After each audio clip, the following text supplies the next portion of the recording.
My name is Lena Whitaker. I'm 26 years old, and I design small business websites for a living. Most days, I work from the quiet office in my house overlooking Lake Alderbrook. It's peaceful here. Clean streets, tall trees, the kind of place where nothing dramatic ever seems to happen. But last winter, something happened that forced me to face the past I thought I had buried. It started on a cold Thursday night. The wind outside was strong enough to shake the windows, and I had just finished a long call with a client in California. My laptop was still open on the desk when the doorbell rang. I remember glancing at the clock. 9:17 p.m. Nobody visits that late in Alderbrook. I almost ignored it. But then the bell rang again. Longer this time. I opened the door slowly, and when I saw who was standing on my porch, my stomach dropped so hard it felt like the ground had disappeared beneath me. Two people stood there in the dim porch light. A woman in a thin gray coat clutching a worn suitcase, and beside her, a tall man with tired eyes and a face I hadn't seen in almost 8 years, my mother and father. For a moment, none of us spoke. The wind blew a few dead leaves across the steps between us. My mother, Veronica Whitaker, looked smaller than I remembered.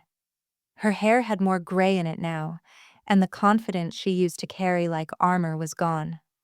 My father, Grant Whitaker, stared at the ground like he didn't quite know where to look. Finally, my mother cleared her throat. "Lena," she said quietly. Hearing my name in her voice again felt strange, like hearing a song you used to know but couldn't quite remember. I crossed my arms. "What are you doing here?" They exchanged a quick glance. Then my father spoke. "We need a place to stay," he said. Just like that. No greeting, no apology, no explanation. Only that. "We don't have anywhere else to go." The words hung in the air between us. I looked down at the suitcase, sitting by their feet, then back at their faces. And suddenly a memory flashed through my mind so clearly it almost made me dizzy. A thin mattress on a cold concrete floor.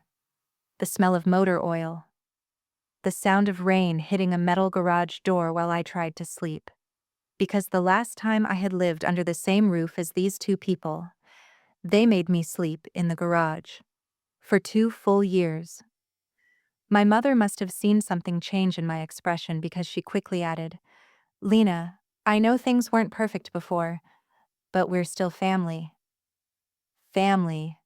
The word made my chest tighten. I stepped back slightly and looked past them toward the dark street. Part of me wanted to close the door immediately. Another part of me wanted to ask 1,000 questions. But the biggest question in my mind was one they clearly weren't expecting. Why now? After 8 years of silence, after everything that happened, why were they suddenly standing on my porch asking for help? And more importantly, did they even remember what they did to me? Before I tell you what happened next, please take a moment to like and subscribe, but only if you genuinely connect with this story. Drop your location and local time in the comments. I love knowing where you're listening from. Now let me take you back to the beginning. Back to the night when I was 16 years old. The night my parents told me my bedroom was no longer mine, and the night I learned exactly where they believed I belonged, the garage. And what happened after that still affects the choices I make today. I was 16 years old the night my parents decided my bedroom was no longer mine. Back then we lived in a quiet neighborhood outside Ravenport, a small town about 2 hours from Alderbrook. Our house wasn't big, but it was comfortable. 2 floors, a narrow backyard, and a garage that always smelled like dust and engine oil. For most families, the garage was just a place for tools and old boxes. For me, it became my bedroom. The whole thing started because of my older brother, Caleb Whitaker. Caleb was 20 at the time and the center of my parents' world. He had been that way for as long as I could remember. My mother used to say he was meant for big things, even though those big things never seemed to arrive. He spent most of his time playing guitar loudly in his room and talking about how he would one day become famous. Every dinner conversation somehow ended up being about Caleb. Caleb's music is improving so much, my mother would say.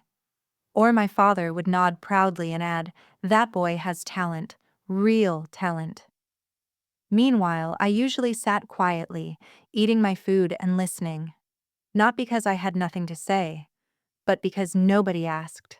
I was the quiet one in the family, the one who liked computers and books more than parties. By 16, I had already started building small websites for local shops in Ravenport. It wasn't anything huge, just simple pages for bakeries or repair shops. But I loved doing it, and sometimes those little jobs paid enough money for me to save a bit. Still, my parents treated it like a strange hobby. People don't make real careers out of that, my father once said. That night in October started like any other. Rain tapped softly against the windows while the four of us sat around the dinner table. My mother had made chicken soup. Caleb arrived late as usual, dropping into his chair with a tired sigh. I talked to a producer today, he said, leaning back. My mother's eyes lit up immediately. A producer? Really? Caleb nodded and ran a hand through his hair. Yeah. He said I should build a proper recording space at home, somewhere quiet where I can work. My father leaned forward, interested. That sounds serious. Caleb pointed upstairs. My room's too small. I need space for equipment. For a moment the table was silent. Then, my mother slowly turned her head toward me. I still remember that look. Calm, thoughtful, as if she had just solved a small problem. Well, she said gently, there's another room upstairs. My spoon paused halfway to my mouth. You mean my room? I asked. My father cleared his throat. It would only make sense, Lena. Caleb needs space for his career. I stared at them, thinking they had to be joking. But where would I go? No one answered for a moment. Then Caleb spoke casually, like he was suggesting something obvious. The garage. I actually laughed. I thought it was a joke, but nobody else laughed. My mother folded her hands neatly on the table. The garage has plenty of room, she said. We can move some boxes and set up a bed. The air suddenly felt heavy. You're serious? I asked quietly. My father nodded. You're adaptable, Lena, you always have been. Adaptable. The word stuck in my throat. My room has a heater, I said. And a desk? And we'll make the garage comfortable, my mother interrupted. Caleb shrugged. It's temporary anyway. Temporary. That word would turn out to be the biggest lie of all. Because 3 days later, my mattress was dragged downstairs. And by the end of the week, everything I owned had been moved into the garage. At first, I kept telling myself it wasn't a big deal, but the first night changed that. The concrete floor held the cold like ice. The thin space heater barely worked. And when the rain started again, the sound on the metal garage door was so loud it felt like the whole room was shaking. I lay there staring at the ceiling, wrapped in 2 blankets, listening to my brother play guitar upstairs in the bedroom that used to be mine, and somewhere inside me, a quiet thought formed. If this was how my own family saw me, then maybe I needed to start building a future without them. But I had no idea that something even worse would happen a few months later. Something that would make the garage feel like the least painful part of my life. And it all started with a message on my computer screen one late night. The first few weeks in the garage were strange, but I kept telling myself the same thing my parents had said. Temporary.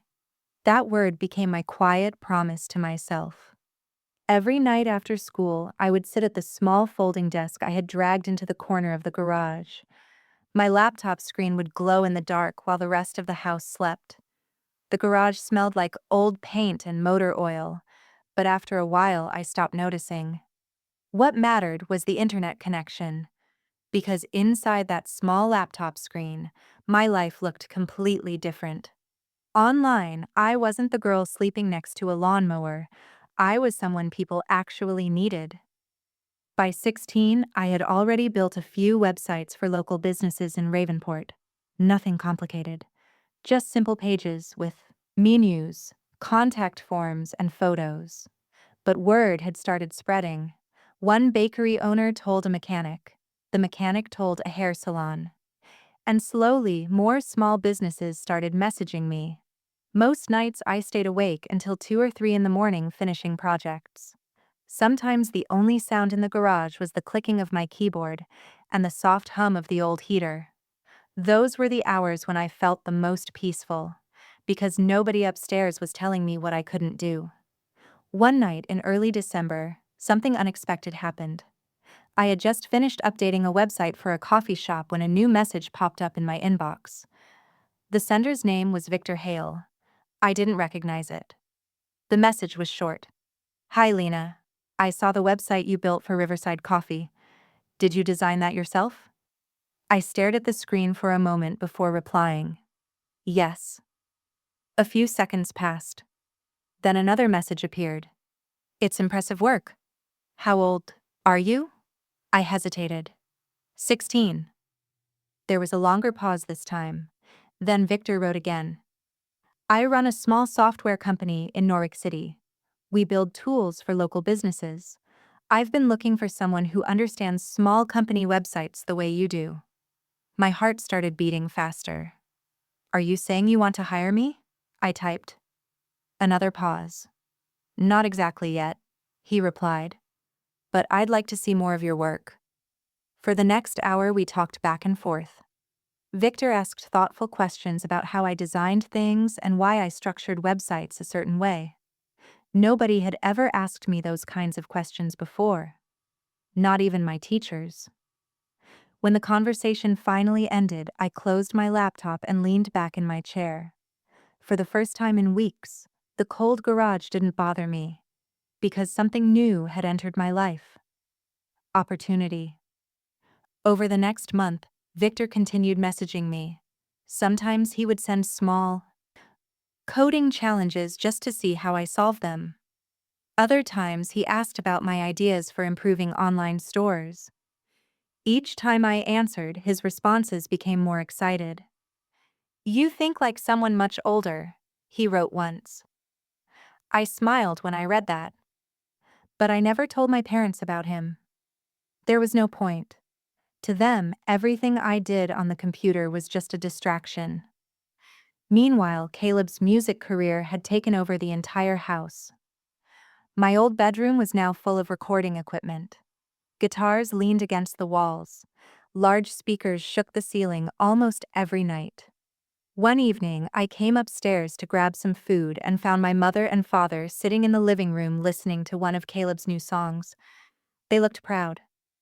"Lena," my mother said when she saw me, "your brother is really going somewhere." Caleb smirked from the couch. "Once my album is done, everything will change." I nodded quietly and grabbed a sandwich from the kitchen. Nobody asked how my work was going. Nobody ever did. But that didn't matter anymore, because 2 weeks later another message arrived from Victor Hale. This one was different. "Lena," he wrote, "I want to offer you something serious." I leaned closer to the screen. "My company is launching a new platform next summer. If you're interested, I'd like you to come work with us." My breath caught. "Work? As what?" I asked. "A junior web developer." I stared at the message, barely able to believe what I was reading. "But I'm still in high school," I typed. Victor replied almost immediately. "I know. That's why this could change everything for you." My hands hovered above the keyboard. "What do you mean?" Another message appeared. "If you're willing to move to Norwich after graduation, I'll make sure you have a job waiting." Move. The word made my stomach twist. Norwich City was hundreds of miles away, but before I could respond, something else happened that changed the direction of my life completely. The garage door suddenly rattled open behind me. Cold air rushed inside, And standing in the doorway was my father, Grant Whitaker. His face was tight with anger. He looked at the laptop screen, then at me. "How much money have you been making out here?" he demanded. My heart dropped, because somehow, he had found out about the work I'd been doing, and what he said next would destroy the fragile peace I had built in that garage. The cold air from the open garage door rushed across the floor and wrapped around my legs. My father stood there, blocking the light from the hallway behind him. His arms were crossed, and his eyes were locked on my laptop. For a second, neither of us spoke. Then he stepped forward slowly. "How much money have you been making out here?" Grant Whitaker repeated. The words hit me harder the second time. My hands instinctively moved toward the laptop, like I could somehow hide the screen. "It's not a lot," I said quietly. That wasn't exactly a lie. Most of the projects I did were small. A few $100s here, maybe a few hundred there. But to a 16-year-old sleeping in a garage, it felt like a fortune. My father's eyes narrowed. "So you are getting paid?" Before I could answer, another voice came from the hallway. "What's going on?" My mother, Veronica Whitaker, stepped into the garage behind him. She wrapped her sweater tighter around herself as if the cold air bothered her. Her gaze moved from my face to the laptop. Then the realization spread across her expression. "Lena," she said slowly, "have you been working online?" I nodded. "Just small websites." My father let out a short laugh, but there was no humor in it. "So while the rest of this family supports you, you've been hiding money from us." The words made my chest tighten. "Supports me?" I said before I could stop myself. I gestured around the garage. "You made me sleep out here." My father's face darkened instantly. That was a family decision. My mother stepped forward quickly, trying to smooth things over.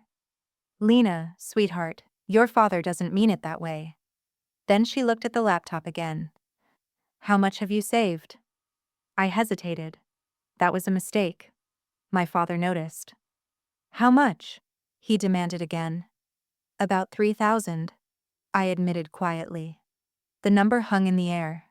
For a moment, both of my parents just stared at me. Then something changed in their expressions. Not anger, interest. My mother's voice softened immediately. "Well, that's actually very responsible of you." My father nodded slowly. "Yes," he said. "Very responsible." I suddenly didn't like where the conversation was going. My mother folded her hands together. "You know your brother's album recording has been expensive," she said gently. My stomach dropped. "We've been investing a lot into Caleb's future." I looked at her, already understanding. "You want my money?" My father stepped closer. "It's not about wanting it," he said. "It's about contributing to the family." "But I earned it," I replied. The garage suddenly felt smaller. Caleb's guitar started playing faintly upstairs. My father's voice hardened. "You live under our roof." I almost laughed at that. "Under your roof?" I said quietly. "I sleep next to the lawnmower." My mother frowned like I was being dramatic. "That was temporary, Lena." There was that word again. Temporary. My father pointed at the laptop. "You wouldn't even have internet if we didn't provide it." I could feel anger rising in my chest now. "So you want everything I made?" "Not everything," my mother said quickly. She smiled in that calm way she used when she believed she was being fair. "Just half." Half. The number echoed in my mind. $1,500. Money I had earned one project at a time. Money I had planned to save for college, or maybe for moving away someday. My father must have seen the hesitation in my face. His voice turned colder. "If you want to keep living here," he said, "you'll contribute." Silence filled the garage. For a moment, the only sound was Caleb's music upstairs. I looked at my parents. Then I looked around the garage, the thin mattress, the cracked walls, the boxes stacked in the corner, and suddenly something inside me shifted. Not anger, not sadness. Something sharper. Clarity.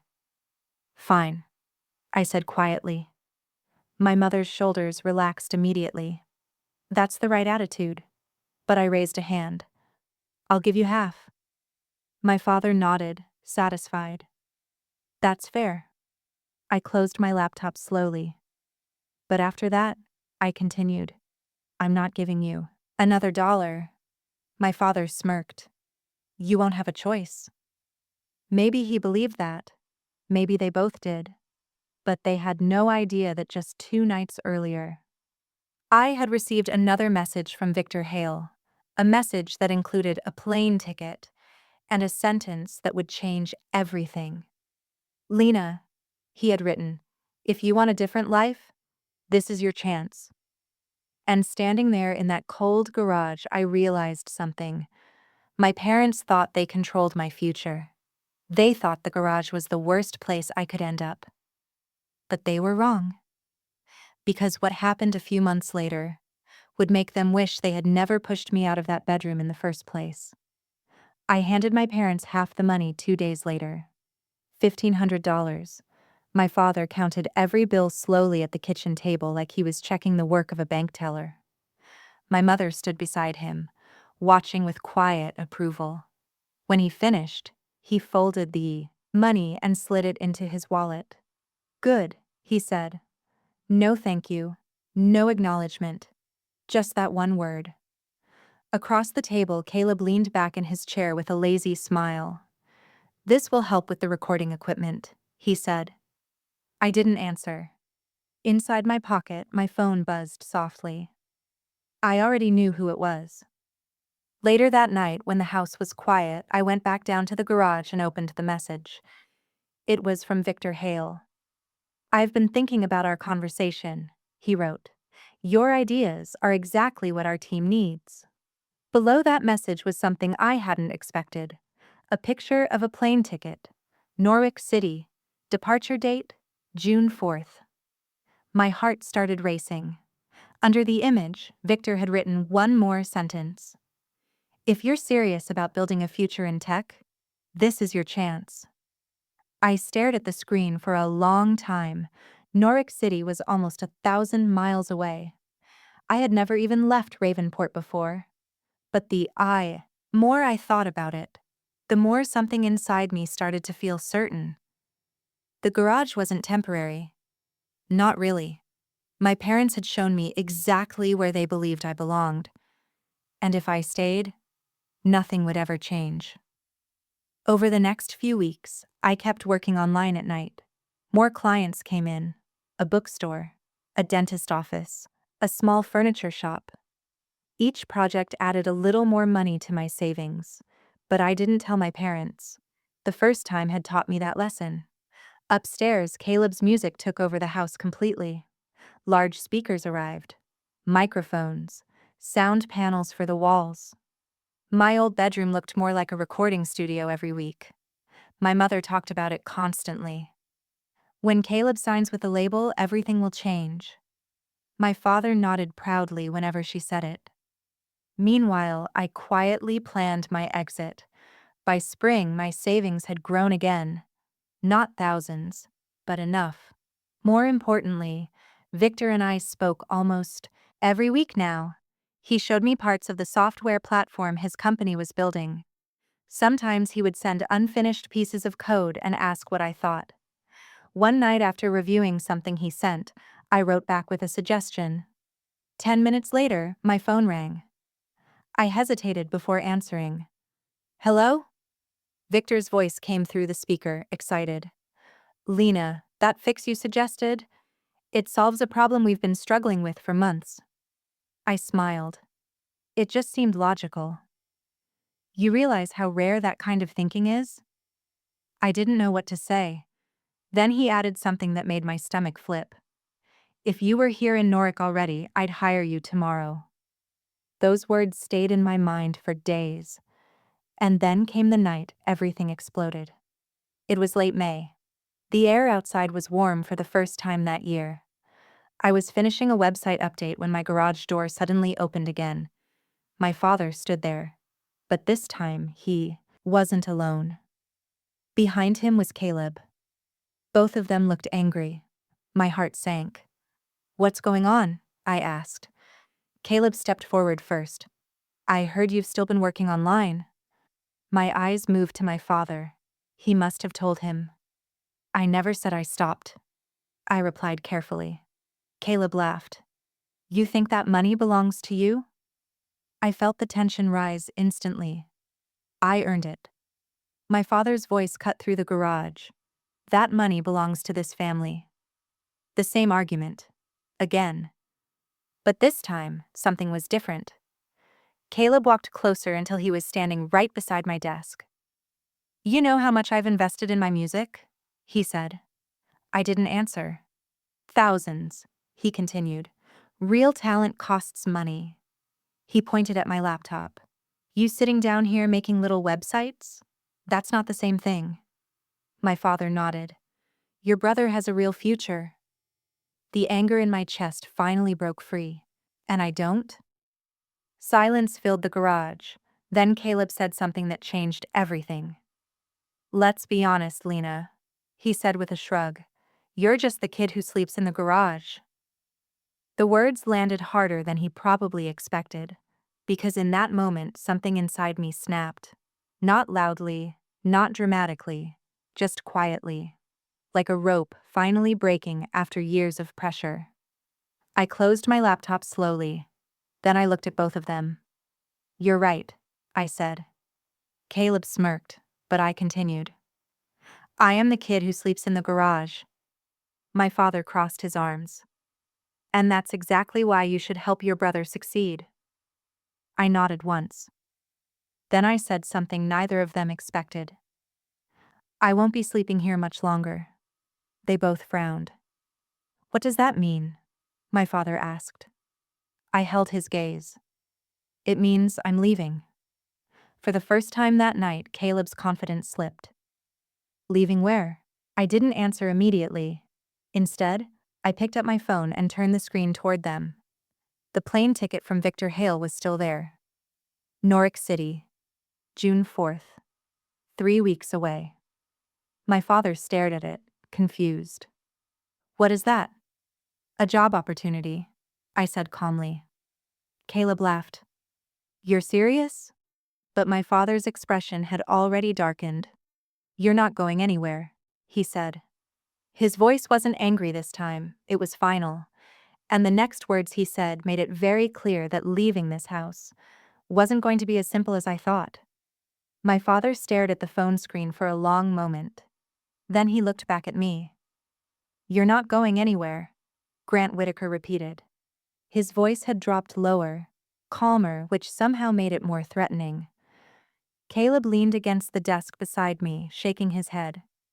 "You think some random guy on the internet is giving you a job in another city?" he said with a laugh. "You're being scammed." "It's not a scam," I replied. My father stepped closer. "You're 16. "I'll be 18 in 2 weeks," I said quietly. The garage fell silent. My father's jaw tightened. "That doesn't change anything," he said. "You're still living in my house." I almost corrected him again about the garage, but I didn't bother. Caleb folded his arms. "So what's the plan?" he asked. "You just pack a bag and disappear?" "If I want to," I said.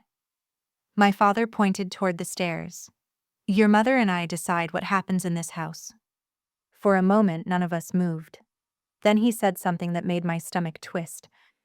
"If you think you're leaving with that money you've been hiding, you're mistaken." My hands clenched. "That money is mine." My father's expression hardened. "You made it using our electricity, our internet." Caleb smirked. "Sounds like family money to me." I looked from one of them to the other. Then I realized something. They weren't angry that I wanted to leave.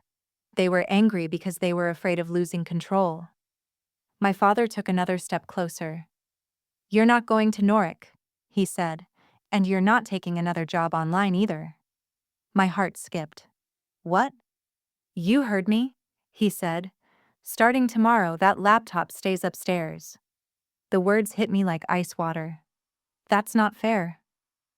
This isn't a debate, he replied. Caleb laughed quietly. Looks like the garage business is closing. I stared at the laptop sitting on my desk, the one thing that had given me a way forward. My father must have noticed the panic in my face because his voice softened slightly. You're young, he said. You don't understand how the world works yet. Then he added something that made my chest burn. Your brother does. Caleb straightened proudly. My father pointed toward the stairs again. Bring the laptop upstairs. I didn't move. Lena, he said sharply. Still nothing. For the first time that night, my voice came out stronger. No. The word seemed to surprise even me. Caleb pushed away from the desk. Don't be stupid. My father's patience finally snapped. If you want to keep living here, you'll do what I say. And that was when I realized something. They believed I had nowhere else to go. They believed the garage had broken me enough that I would stay.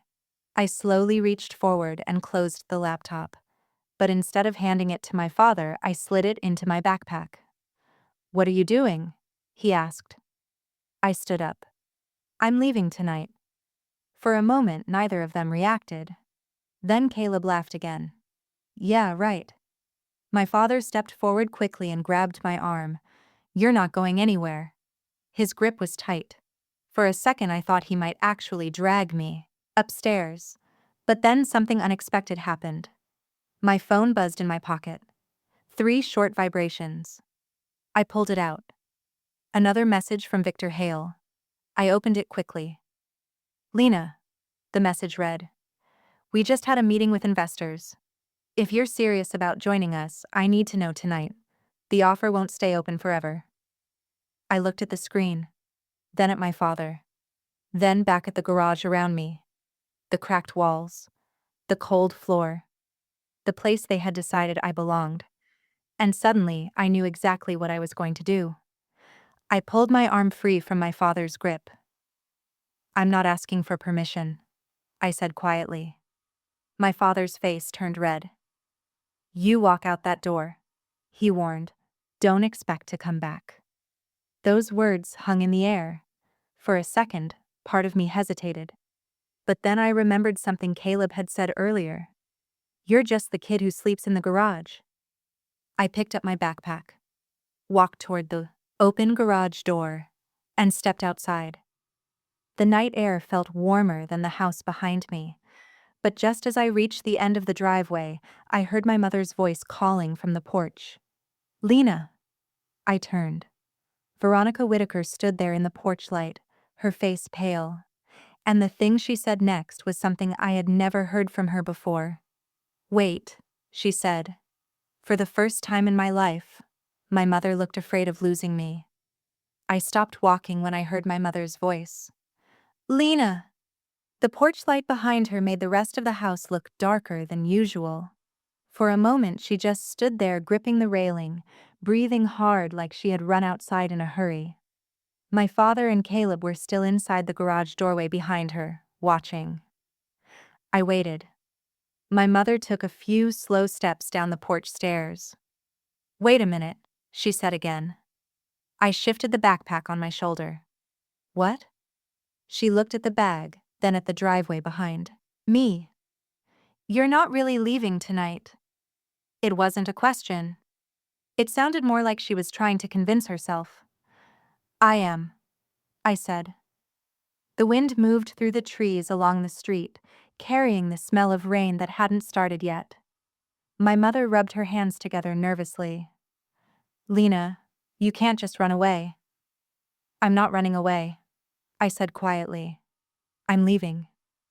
Behind her, my father stepped out of the garage. This conversation is over, he said sharply. Get back inside. But my mother raised a hand toward him without even looking back. Grant, wait. That surprised me. My father wasn't used to being interrupted. She looked at me again. You said this job is in Norwich?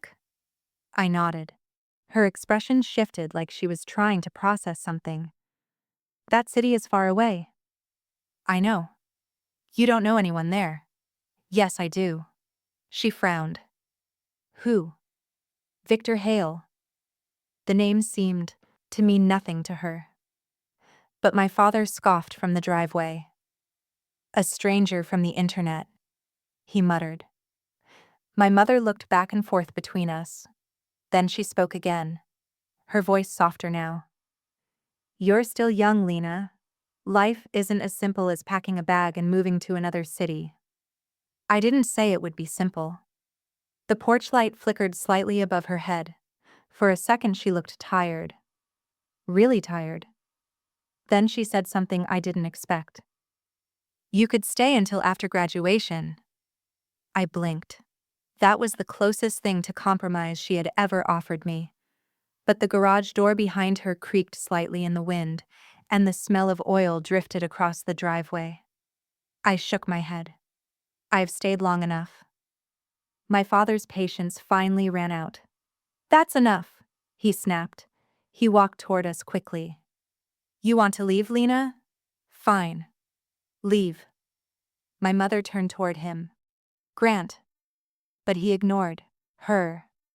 You think the world out there is waiting for you? He continued. You think you're some kind of genius because you build little websites? His words felt sharp, but strangely they didn't hurt the way they used to. Maybe because I had already made my decision.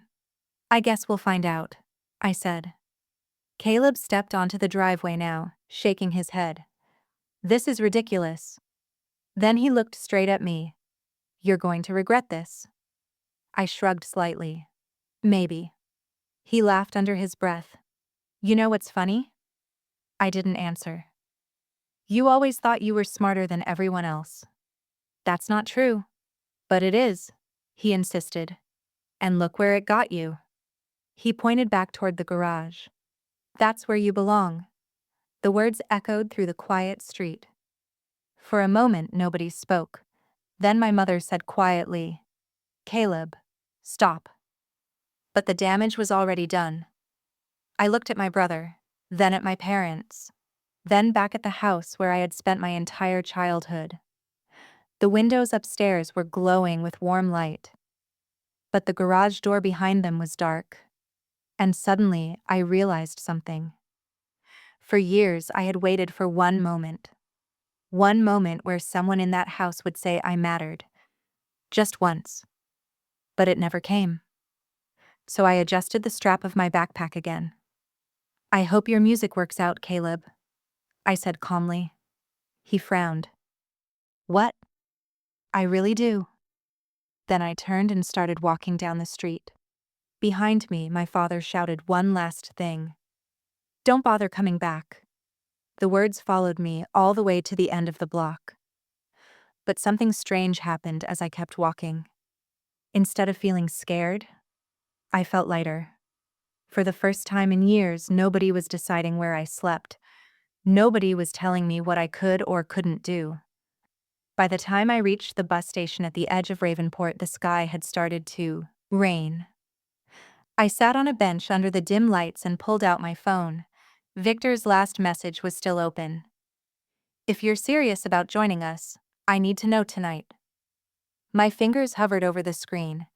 Then I typed 2 words. I'm in. A few seconds passed. Then my phone buzzed again. Victor's reply appeared. Good. Below it was another message. Your flight leaves tomorrow morning. Tomorrow. Not next week. Not next month. Tomorrow. My heart began racing, but before I could even process what that meant, another message appeared, and the sentence in it made me freeze.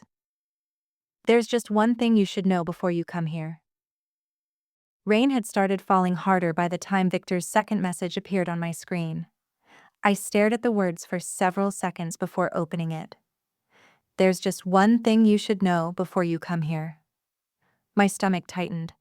I typed back quickly. What is it? For a moment, there was no reply. The bus station was almost empty. Only a vending machine hummed quietly against the wall, and the sound of rain tapped steadily against the roof above me. Then my phone buzzed again. Victor's message appeared. Our company is small right now. Very small. We're still building everything from the ground up. I frowned slightly. That's fine, I wrote. Another message came. I can't promise you an easy start. You'll be working harder than you ever have before. A small smile crept across my face. That sounds better than sleeping in a garage. There was a pause. Then Victor replied with a short line that somehow felt reassuring. Then you'll fit in perfectly here. I leaned back on the bench and let out a breath I hadn't realized I was holding. For the first time since leaving the house, the future didn't feel like a cliff anymore. It felt like a door. The night passed slowly. I stayed at the station until the early morning bus arrived to take me to the airport in Brighton Falls, the nearest city with flights out of the region. The ride took 3 hours. Most of the passengers slept. I didn't. I watched the dark highway pass by the window while thinking about everything that had just happened. About the garage. About Caleb. About my parents standing on the driveway watching me leave. Part of me wondered if they were awake right now, if they were talking about what had happened, or if they had already decided not to talk about me at all.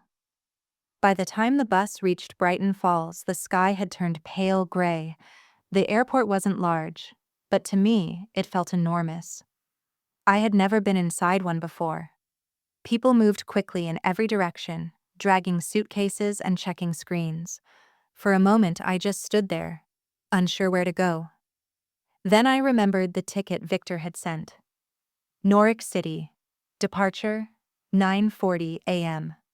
I found the check-in counter and handed over my information. The woman behind the desk typed something into her computer.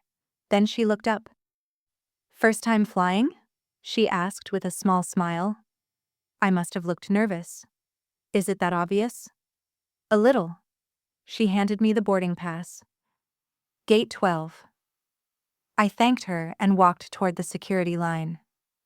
Everything felt strange and new. The sounds, the announcements over the speakers, the feeling that my entire life had just shifted direction overnight. When I finally sat down at the gate, I pulled out my phone again. A new message from Victor had appeared. "Are you at the airport?" "Yes," I replied. A few seconds later, he responded. "Good, I'll meet you when you land." I hesitated before asking the question that had been sitting in my mind all night. What exactly will I be doing at the company? Victor's reply came almost instantly. Helping us build something that could change the way thousands of small businesses work online. I read the message twice. It sounded big. Bigger than anything I had imagined when I first started building websites in that cold garage. Before I could reply again, boarding began. My heart pounded as I walked down the narrow tunnel toward the plane. Inside, I found my seat by the window and fastened the belt the way the flight attendant showed us. The engine started humming softly beneath the floor. And as the plane began to move across the runway, I felt a strange mix of fear and excitement. The town of Ravenport grew smaller and smaller beneath the clouds. The house with the garage, the street where I had grown up. All of it fading into the distance. I didn't know what Norwich City would be like. I didn't know if Victor Hale's company would succeed, but I knew one thing: I wasn't the girl sleeping in the garage anymore. 4 hours later, the plane landed. The moment the doors opened, a rush of cool air filled the cabin. I stepped into the airport and looked around. Norwich City was bigger than anywhere I had ever been. People moved quickly through the terminal. Screens flashed flight information overhead. And somewhere in that crowd was the man who had offered me a chance to start over. I walked toward the arrival area, scanning faces. Then I saw him. A tall man in his early 30s with dark hair and a simple jacket. He held a small sign with my name written on it. Lena Whitaker. When he noticed me looking, he smiled. "Welcome to Norwich," Victor Hale said. His voice sounded exactly the way it had on the phone. Friendly, confident. But as we shook hands, I noticed something in his expression, something serious, almost cautious. "Before we go to the office," he said quietly, "there's something important we need to talk about." My heart skipped. "What is it?" Victor glanced around the crowded terminal for a moment. Then he looked back at me. "It's about why I chose you." Victor led me through the busy airport toward the parking area. Outside, Norwich City looked even larger than it had from the plane. Tall buildings filled the skyline, and traffic moved constantly through the wide streets. It was nothing like Ravenport. Victor unlocked a small gray car and placed my backpack in the trunk. "You ready?" he asked. I nodded. We drove in silence for several minutes. The city passed by the windows. Coffee shops, office buildings, crowded sidewalks. Everything felt faster here. Finally, I couldn't hold my question anymore. "You said you chose me for a reason," I said. Victor kept his eyes on the road. "Yes." "What did you mean?" He was quiet for a moment before answering. "Do you remember the first website you built for Riverside Coffee?" I smiled slightly. "Of course. That site doubled their online orders within 2 months." I blinked. "Wait. Really?" Victor nodded. "The owner called me personally to ask how a 16-year-old managed to build something that effective." I leaned back in my seat, surprised. "I was just trying to make it simple for customers." "That's exactly the point," Victor said. He pulled into a small parking lot beside a brick building. "Our company builds software for small businesses. But most developers don't understand how those businesses actually work." He turned off the engine and looked at me. "You do." Hearing that made something warm rise in my chest. But Victor didn't smile. Instead, he added quietly, "That's the good news." My stomach tightened. "What's the bad news?" Victor leaned back slightly in his seat. "The bad news is that our company is running out of time." I frowned. "What do you mean?" He gestured toward the building beside us. "Our platform launches in 6 months. And? And if we don't finish it before our funding runs out, the company collapses." The words hung in the air. "You mean everyone loses their jobs?" Victor nodded. "Exactly." I stared out the windshield at the building. Suddenly, the opportunity I had been so excited about felt heavier. "So you're hoping I can help fix things?" Victor gave a small, honest laugh. "Not hoping." He met my eyes. "I'm counting on it." That was the moment I realized how serious this situation was. He wasn't offering me a casual internship. He was offering me a seat in the middle of a problem. A big one. We stepped out of the car and walked toward the building. Inside, the office was smaller than I expected. Maybe 10 desks. 2 whiteboards filled with messy writing. 3 people sat working quietly on laptops. Victor clapped his hands lightly. "Everyone, this is Lena Whitaker." The team looked up. A tall woman with red hair stood first. "I'm Clara Benton," she said, with a friendly smile. "Lead designer." Next to her, a man, wearing glasses, nodded. "Miles Grady, back-end engineer."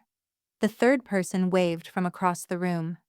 "Tara Sloan, marketing."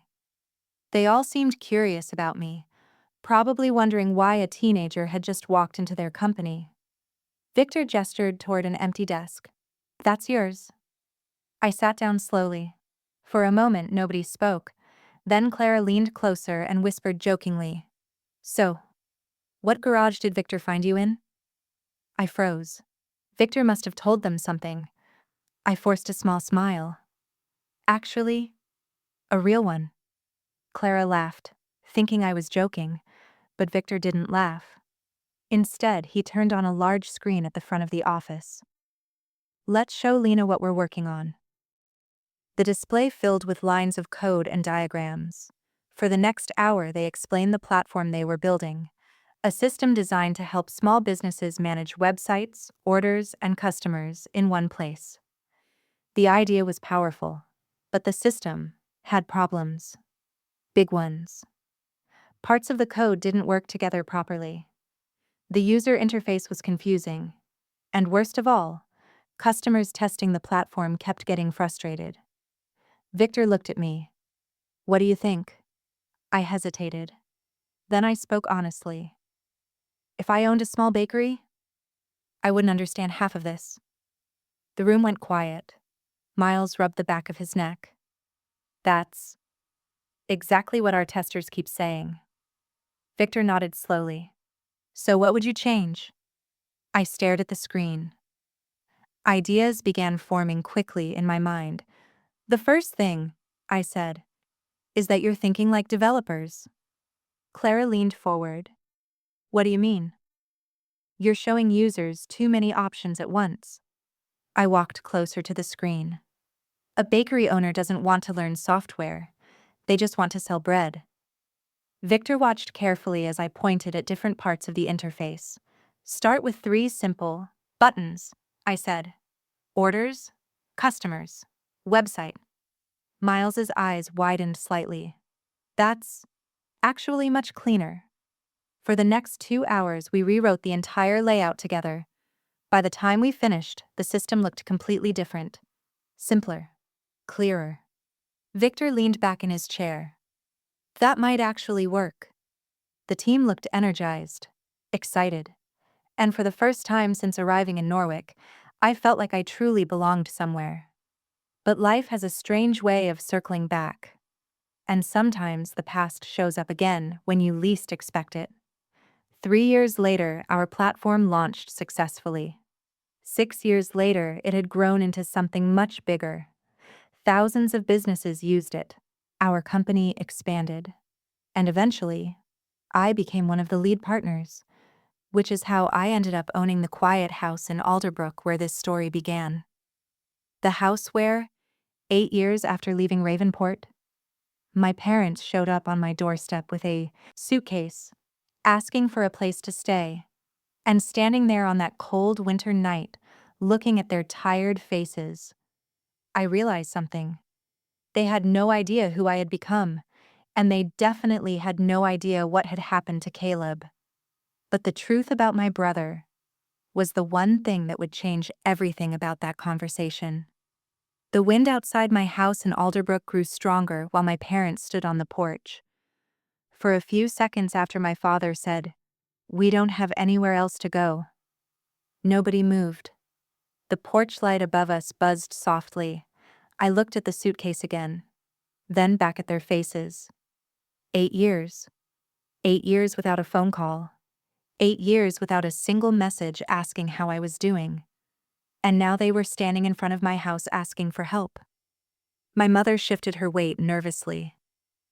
"Lena," Veronica Whitaker said quietly, "can we at least come inside? It's cold." I hesitated. Part of me wanted to close the door. Another part wanted answers. So I stepped aside. 5 minutes, I said. They walked into the house slowly. My mother looked around the living room like she couldn't quite believe what she was seeing. The wide windows, the wooden floors, the quiet lake visible through the glass. "This place is beautiful," she murmured. My father said nothing. He stood near the door, holding the suitcase handle tightly. Finally, I sat in one of the chairs across from them. "So," I said calmly, "what happened?" They exchanged a glance. Then my father cleared his throat. "The house in Ravenport. We lost it." I raised an eyebrow. "Lost it how?" My mother answered this time. "The bank took it." Silence filled the room. I leaned back in my chair. "What about Caleb?" The moment I said his name, my parents' expressions changed. Not anger. Not pride. Something closer to embarrassment. My father rubbed his forehead. "Your brother had a difficult few years." I almost laughed. "A difficult few years?" My mother spoke quickly, trying to soften the explanation. "He was chasing opportunities in music, touring, recording, things like that. And? My father sighed. He borrowed money. How much? Neither of them answered immediately. Then my mother whispered, "Too much." I stared at them. "Let me guess," I said. "You helped him?" My father nodded slowly. "At first. And after that?" My mother looked down at her hands. "He couldn't pay it back?" "And the house?" My father exhaled. "We took loans to help him." Everything suddenly made sense. Years of money, equipment, studio time. My parents had invested everything in Caleb's dream, and it had collapsed. "Where is he now?" I asked. My father hesitated. "California." "So he's not with you?" "No." The room went quiet again. My mother finally looked up at me. "We didn't know where else to go." My father added quietly, "You're doing well." That sentence made me smile a little. It wasn't an insult this time. It was an observation. I stood up and walked toward the window. Outside, the lake water moved gently in the wind. Behind me, my mother spoke again. "We know things weren't perfect before." That was one way to say it. "But we're still family," she continued. The word hung in the room again. Family. I turned back toward them. "Do you remember the garage?" I asked. Neither of them answered. "I do," I continued. "I remember winter nights when the heater didn't work." My father shifted uncomfortably. "I remember rain leaking under the door." My mother looked away. "And I remember Caleb standing in the driveway telling me that's where I belonged." The silence felt heavier now. Finally, my mother spoke in a weak voice. "We didn't realize how hard that was for you." I held her gaze. "You didn't try to realize." My father stood up slowly. "So what are you saying?" I walked back toward the door and opened it. Cold air rushed into the room. "I'm saying you can't stay here." My mother's face fell instantly. "But," I added, "I'm not sending you away with nothing." Both of them looked confused. I picked up my phone from the table. "There's a small apartment building 5 minutes from here," I said. "I own it." My father blinked. "You what?" "I'll cover the rent for 3 months." My mother's eyes widened. "You would do that for us?" "Yes." They looked relieved. But I continued. "After 3 months, you're on your own." My father frowned. "You won't even let us stay here for a while?" I shook my head. "No." The word came out calm, firm. "You gave up the right to live under the same roof as me the day you decided I belonged in the garage." My mother's eyes filled with tears, but I didn't look away. "I'm not angry anymore," I said quietly. "I just have boundaries now." For a long moment, nobody spoke. Finally, my father picked up the suitcase. 3 months, he said. "Yes." My mother walked toward the door slowly. Before stepping outside, she turned back. "I didn't think you'd help us at all?" I shrugged slightly. "I didn't think you would either." They stepped out onto the porch. I closed the door behind them. The house became quiet again. And for the first time since they arrived, I felt completely calm. Because the garage had taught me something important. Family isn't just about blood. It's about the people who choose to stand beside you when life gets hard. And sometimes, the strongest thing you can do for yourself is close a door that should have been closed years ago. If this story connected with you, take a moment to like and subscribe, but only if you truly felt something while listening. And tell me in the comments where you're watching from and what time it is there. I always enjoy seeing how far these stories travel around the world. Until next time, take care of yourself.